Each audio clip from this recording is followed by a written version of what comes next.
আমরা মানছি না, মানবো না।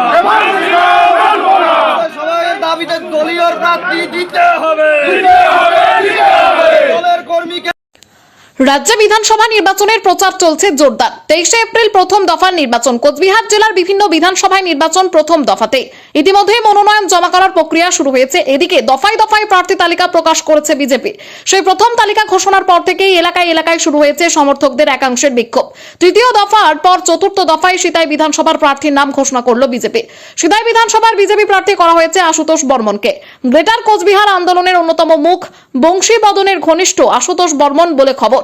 রাজ্যের একাধিক জায়গায় বিজেপি প্রার্থী নিয়ে বিক্ষোভের মুখে পড়তে হয়েছে বিজেপি শিবিরকে।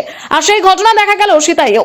স্থানীয় স্তরের বহু কর্মীর অভিযোগ করছে তাদের মতামত উপেক্ষা করে ওপর মহল থেকে প্রার্থী ঘোষণা করা হয়েছে। এর ফলে এলাকায় অসন্তোষ তৈরি হয়েছে এবং পরিস্থিতি ক্রমশই উত্তপ্ত হয়ে উঠছে। বিক্ষোভে অংশ নেওয়া কর্মীদের একাংশের দাবি, দীর্ঘদিন ধরে যারা দলের জন্য কাজ করেছেন তাদের প্রার্থী করা হলো না কেন? মঙ্গলবার সকালে সিতাইয়ের বিজেপি কর্মীরা একত্রিত হয়ে বিক্ষোভ প্রদর্শন করেন। প্রার্থী বদলের দাবিতে স্লোগান দিতে থাকেন তারা।